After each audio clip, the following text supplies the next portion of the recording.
जय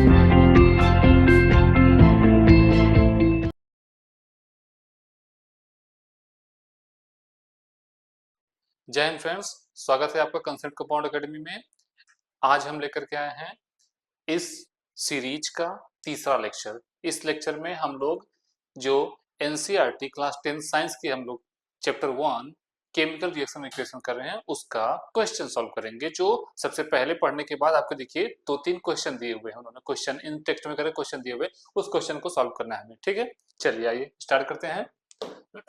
देखिए सबसे पहला क्वेश्चन, जो सबसे पहला एक्सपेरिमेंट उन्होंने करने को दिया था, एक्टिविटी करने को दिया था, उसी से उठा करके देखिए इन्होंने क्वेश्चन बोल दिया है। क्या क्वेश्चन बोलते हैं कि why should a magnesium ribbon be clean before burning in air. Magnesium ribbon को जलाने से पहले उसे साफ क्यों किया जाता है। चलिए देखते हैं इसके लिए क्या बताया जाएगा। कहेंगे कि ये जो मैग्नीशियम होता है ना, ये जो मैग्नीशियम होता है यह हाईली रिएक्टिव होता है। क्या होता है? मैग्नीशियम हाईली रिएक्टिव होता है। अब हाईली रिएक्टिव होने से क्या पड़ेगा कि यह जो अब हवा में तो रखा रहेगा, कहाँ रखा रहेगा? हवा में रखा रहेगा। तो हवा में रखा होने की वजह से यह जो हवा की एयर की ऑक्सीजन है उससे रिएक्शन करके मैग्नीशियम ऑक्साइड बना लेता है, जो कि स्टेबल होता है। मैग्नीशियम ऑक्साइड जो कि स्टेबल है। अब यह स्टेबल होने की वजह से यह मैग्नीशियम का जो रिबन है उसके ऊपर एक परत, एक लेयर बना करके चढ़ गया है, जिसकी वजह से कि ये फर्दर ऑक्सीडेशन, कहें फर्दर ऑक्सीजन से रिएक्शन नहीं होने देता है। इसीलिए अगर आप मैग्नीशियम रिबन को जलाने जा रहे हैं तो उसे पहले सैंड पेपर से रगड़ के रब करके साफ करना चाहिए आपको। ओके, नेक्स्ट यहाँ पर देखिए एक क्वेश्चन दिया इन्होंने कि right the balance equation for the following chemical reaction. अभी हमने रिएक्शन को बैलेंस करना सीखा था, कैसे? हीट एंड ट्रायल मेथड से सीखा था। यहाँ पर देखिए इन्होंने क्वेश्चन दे दिया हुआ। क्या क्वेश्चन कहता है इनका? ये बोल रहे हैं कि हाइड्रोजन ले लो, तो हाइड्रोजन जब भी लिया जाएगा H2 के फॉर्म में, डायटोमिक फॉर्म में लिया जाएगा हाइड्रोजन। क्लोरीन को जब भी लेने की बात करेगा, क्लोरीन को भी डायटोमिक फॉर्म में लेना है आपको। उसके बाद कहें हाइड्रोजन क्लोराइड बना रहे हैं, तो हाइड्रोजन क्लोराइड का मतलब HCl। हाइड्रोजन क्लोराइड का मतलब HCl। आपने हाइड्रोजन को डायटोमिक फॉर्म में ले लिया H2, Cl को डायटोमिक फॉर्म में ले लिया Cl2 और HCl बन गया। इसे बैलेंस करना है। यहाँ पर देखिए आपको साफ साफ दिखाई दे रहा है कि यहाँ पर 2 हाइड्रोजन है, 2 क्लोरीन है, और इधर 1 हाइड्रोजन 1 क्लोरीन है। इसका मतलब अगर हम यहाँ पर 2 लगाते तो क्या ये बैलेंस हो गया? या चेक करिए क्या ये बैलेंस हो गया? दिखाई दे रहा है आपको 2 हाइड्रोजन 2 क्लोरीन 2 HCl, बैलेंस हो गया, राइट। अब नेक्स्ट ये देखिए एक रिएक्शन इन्होंने ये दिया हुआ है कि barium chloride aluminium sulphate, barium sulphate aluminium chloride. इसमें जो सबसे जरूरी चीज है जो कि आप भूल सकते हैं वो है कि ये जो वर्ड के फॉर्म में लिखा है इसका केमिकल फार्मूला क्या होता है। तो इस चीज को आपको ध्यान रखना है। बाकी बैलेंस करना तो आप सीख जाए, बैलेंस करना आप सीख लेंगे, लेकिन यह एक चीजें हैं जो कि जरूरी आपको याद रखने वाली कि जो केमिकल वर्ड में लिखा हुआ है उस केमिकल का फॉर्मूला क्या है। आइए लिख के दिखाते हैं आपको। देखिए पहले लिखा हुआ है बेरियम क्लोराइड, तो बेरियम क्लोराइड का मतलब हो गया कि BaCl2। बेरियम की वैलेंसी 2 पाई जाती है +2, और क्लोरीन की 1, तो ये BaCl2 हो गया। प्लस एल्युमिनियम सल्फेट, एल्युमिनियम की वैलेंसी होती है 3, Al2SO4 थ्राइस बन गया। ओके, अब आगे बेरियम सल्फेट ये बना रहा है, बेरियम सल्फेट का मतलब BaSO4। यहाँ पर हमने ना बेरियम के पैर के नीचे, बेरियम के लेग के पास भी कुछ नहीं लिखा, SO4 के पास भी कुछ नहीं लिखा। क्यों? क्योंकि बेरियम की भी वैलेंसी होती है 2 और सल्फेट की वैलेंसी होती है 2, इसलिए दोनों पे नहीं लिखा गया। प्लस ये बता रहे हैं एल्यूमिनियम क्लोराइड, एल्यूमिनियम क्लोराइड का मतलब AlCl3। AlCl3 क्यों? एल्युमिनियम की वैलेंसी होती है 3, क्लोरीन की होती है 1, इसलिए AlCl3 लिख दिया गया। अब इन्हें जब बैलेंस करने की बारी आई तो हमारा वही जिस तरीके से बताया गया है कि सबसे पहले इन्हें बॉक्स में कर लो, इन्हें अलग करके देख लिए, फिर जो जो एलिमेंट आपको दिया हुआ उन सब का नाम लिखो और ये पता करो कि वो इनिशियली कितना थे और फाइनली कितना हो गए हैं। तो देखा जाए सबसे पहले इसमें क्या दिया हुआ है, एक बेरियम दिया हुआ है, क्लोरीन दिया हुआ है, एल्यूमिनियम दिया हुआ है, और एक चीज जरा ध्यान दीजिएगा, यहाँ पर लिखा हुआ है SO4, इधर भी लिखा हुआ है SO4, मतलब इस SO4 में सल्फर है, ऑक्सीजन है, तो इसे हम एक ही एंटिटी की तरह यूज कर सकते हैं। वो तो बोलता है कि अलग अलग सभी को सल्फर भी अलग लिखो, ऑक्सीजन भी अलग लिखो, लेकिन यहाँ पर ये देख रहे हैं कि यह टूट नहीं रहा है। अगर इस एंटिटी का ब्रेकडाउन नहीं हो रहा है, रिएक्टेंट में भी उतना है, फाइनल प्रोडक्ट में भी उतना है, तो उसको आप एक यूनिट मान सकते हो। मान करके लिख लिए SO4 4।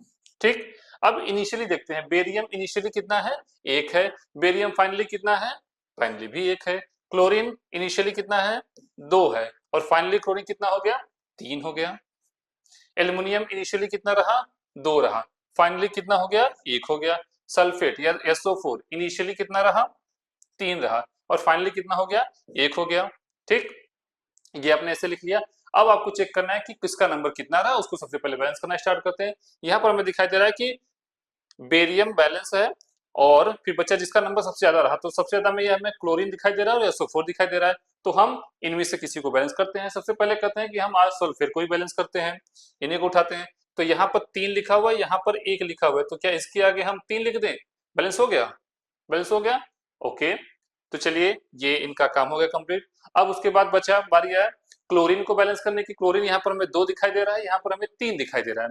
लेकिन जरा एक चीज देखिए, यहाँ पर 3 लिखा हुआ है बेरियम, और यहाँ पर बेरियम। अब बेरियम को बैलेंस अगर हम करें तो बेरियम यहाँ पर 3 हो गया, यहाँ पर हम जैसे ही 3 लिखेंगे तो हमारा बेरियम बैलेंस हो गया, हमारा बेरियम भी बैलेंस हो गया, सल्फेट बैलेंस हो गया, बेरियम बैलेंस हो गया। अब क्लोरीन पर नजर आते हैं। क्लोरीन यहाँ पर 3 2 जा 6 हो गया, और यहाँ पर क्लोरीन है 3, तो यहाँ पर अगर हम 2 लिख दें तो क्या हमारा क्लोरीन भी 6 हो गया, क्लोरीन बैलेंस हो गया। क्लोरीन देखिए 3 2 जा 6, यहाँ पर 2 3 जा 6, क्लोरीन बैलेंस हो गया। अब बचा हमारा एल्युमिनियम चेक करते हैं। एल्युमिनियम यहाँ पर 2 है, यहाँ पर भी एल्युमिनियम 2 हो गया, आपका एल्युमिनियम भी बैलेंस हो गया। तो इस तरीके से ये रिएक्शन क्या मिला, 3BaCl2 Al2SO4 thrice 3BaSO4 plus 2AlCl3। Okay, ये रिएक्शन इस तरीके से बैलेंस हो गया। नेक्स्ट देखते हैं,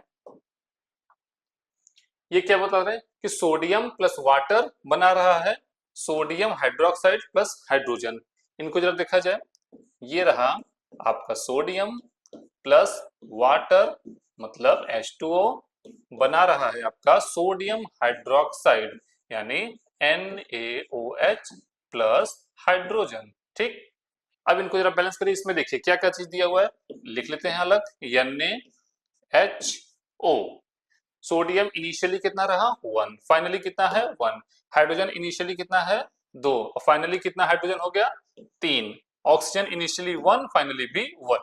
इसमें क्या बैलेंस नहीं है, आपको सीधे दिखाई दे रहा है कि यहाँ पर भी है हाइड्रोजन केवल बैलेंस नहीं है, बाकी जो सब बैलेंस है। तो हाइड्रोजन को बैलेंस करने के लिए हमें क्या करना पड़ेगा, हम अगर हीट एंड ट्रायल मेथड लगा रहे हैं तो हम पहले क्या करें कि अगर हम यहाँ पर हाइड्रोजन 2 लिखा हुआ है, यहाँ पर हाइड्रोजन 2 लिखा हुआ है, उधर एक 3 लिखा हुआ है, तो अगर यहाँ पर 2 लगा दो तो देखिए 2 हाइड्रोजन 2 इधर से और 2 हाइड्रोजन इधर से, 4 हाइड्रोजन हो गया। और यहाँ पर अब 2 लगा दो तो देखेंगे कि 2 2 4 हाइड्रोजन हो गया। लेकिन ऑक्सीजन यहाँ पर 2, ऑक्सीजन यहाँ पर भी 2 हो गया। सोडियम यहाँ पर 2, तो यहाँ पर 2 लगा दो, ये सोडियम भी यहाँ पर 2 हो गया, बैलेंस हो गया। इस तरीके से हीट एंड ट्रायल मेथड से अपने इसको बैलेंस कर लिया। ओके, नेक्स्ट देखते हैं। नेक्स्ट ये रहा, right a balance chemical equation with state symbol for the following reaction. अच्छा, अब ये जो रिएक्शन है इसमें देखिए वर्ड में लिखा हुआ है, तो सबसे पहला काम आपको ये है कि पहले इस जो वर्ड में लिखा हुआ है उसका केमिकल फार्मूला आपको पता होना चाहिए, पहली बात। दूसरी बात, पता होने के बाद आपको जिस तरीके से ये बता रहे हैं, खुद बता रहे हैं कि कौन सा किस स्टेट में है, तो उसको समझ करके उसके नीचे उसका स्टेट भी लिखना हुआ है। ठीक है, देखते हैं। सोल्यूशन ऑफ बेरियम क्लोराइड, तो बेरियम क्लोराइड लिख लो भैया पहले, BaCl2। सोल्यूशन किस में सोल्यूशन लेना है, वाटर में सोल्यूशन लेना है, तो यहाँ पर आ जाओ एक्वस हो गया। ठीक, plus sodium sulphate, sodium sulphate का मतलब NaSO4, और यहाँ ट्वाइस लगा दिए क्योंकि सोडियम की वैलेंसी 1 और सल्फेट की वैलेंसी होती है 2, तो इसलिए यहाँ पर लगा दिया। और ये दोनों ही रहा आपका एक्वस। ठीक, प्लस अब इनमें रिएक्शन हुआ, रिएक्शन करके to give insoluble barium sulphate. ये क्या देता है, इनसॉल्युबल बेरियम सल्फेट देता है, बेरियम सल्फेट दे दिया, और वो भी कैसा, इनसॉल्युबल का मतलब सॉलिड दे दिया। ठीक, and the solution of sodium chloride, और सोडियम क्लोराइड का सोल्यूशन दिया, माने कि NaCl एक्वस। ठीक, NaCl एक्वस, सोल्यूशन का मतलब NaCl एक्वस, किसमें सोल्यूशन, वाटर में सोल्यूशन रहा। अब इनको जरा बैलेंस करते हैं। यहाँ पर हमें दिखाई दे रहा है क्या, अलग अलग लिख देते हैं। यहाँ पर हमें दिख रहा है कि बेरियम दिया हुआ है, क्लोरीन दिया हुआ है, सोडियम दिया हुआ है, और यहाँ पर फिर से हम एक बार SO4 में कोई ब्रेकडाउन नहीं रहा, तो इसलिए हम इसे एक सिंगल एंटिटी मान सकते हैं। तो हमने ले लिया इसे SO4। इनिशियली बेरियम कितना 1, फाइनली बेरियम कितना 1, इनिशियली क्लोरीन कितना 2, फाइनली क्लोरीन कितना 1, इनिशियली सोडियम कितना रहा 2, फाइनली सोडियम कितना हो गया 1 हो गया, इनिशियली SO4 कितना है ये 1 है, फाइनली भी 1 ही है। इसमें क्या बैलेंस नहीं दिखाई दे रहा, कहीं यहाँ पर क्लोरीन और सोडियम बैलेंस नहीं है, बाकी सब बैलेंस हो है, तो ठीक है। अब क्लोरीन सोडियम को बैलेंस करने के लिए किधर लेफ्ट साइड में सोडियम 2, लेफ्ट साइड में क्लोरीन 2, राइट साइड में ये बैलेंस नहीं है, सीधे यहाँ पर आप 2 लगा दीजिए, ये बैलेंस हो गया। ठीक, इस तरीके से इस तरह आपको करना है। तो BaCl2 एक्वस सोल्यूशन की बात कर रहा है, वाटर में सोल्यूशन मतलब ये एक्वस सोल्यूशन है, ये शो कर दिए, इनका ये शो कर दिए। और यहाँ पर ये जो वर्ड लिखा हुआ है इनसॉल्युबल, इनसॉल्युबल मतलब कि ये घुल नहीं पा रहे, सॉल्युबल नहीं पा रहे, तो इसलिए इसे आपने सॉलिड में लिख दिया और बाकी सोल्यूशन को एक्वस लिख दिया। इस तरीके से ये हो गया BaCl2 aqueous plus Na2SO4 aqueous, बना लिया BaSO4 solid, NaCl 2NaCl aqueous, right. एक ये देखिए, sodium hydroxide solution in water react with hydrochloric acid solution in water to produce sodium chloride solution and water. इसे देखते जरा, इसमें क्या करेगा, सोडियम हाइड्रोक्साइड सॉल्यूशन मतलब कि NaOH सॉल्यूशन किस में लेना है, वाटर में लेना है, इन वाटर बोल दिया, इसका मतलब एक्वस हो गया। विद हाइड्रोक्लोरिक एसिड HCl, इसे भी लेना है कैसे, एक्वस में लेना है, in water to produce sodium chloride, इसे क्या प्रोड्यूस कराना है, सोडियम क्लोराइड माने NaCl and to produce sodium chloride solution, solution का मतलब यहाँ पर एक्वस लगा लीजिए, एंड वाटर, वाटर का मतलब H2O, और H2O में क्या लगा देंगे, लिक्विड लगाएंगे, पानी तो लिक्विड फॉर्म में रहेगा, उसके लिए एक्वस क्या लगाना। ठीक, अब इसे जरा बैलेंस करने चलते हैं। यहाँ पर लिखा हुआ है Na ऑक्सीजन हाइड्रोजन और इधर क्लोरीन।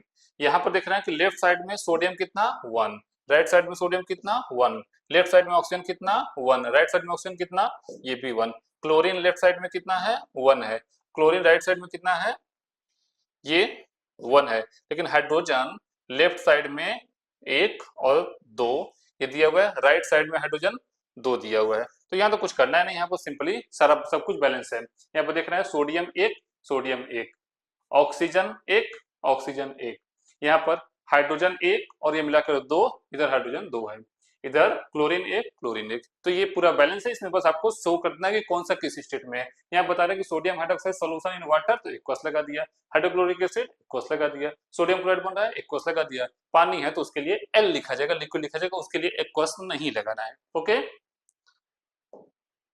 तो इस तरीके से हमने क्वेश्चन कर लिया। अगर आपको अच्छा लगा तो चैनल को लाइक करें, सब्सक्राइब करें। थैंक यू फॉर वॉचिंग, पढ़ते रहिए, ख्याल रखिए अपना, मिलते हैं नेक्स्ट वीडियो में। Okay, thank you.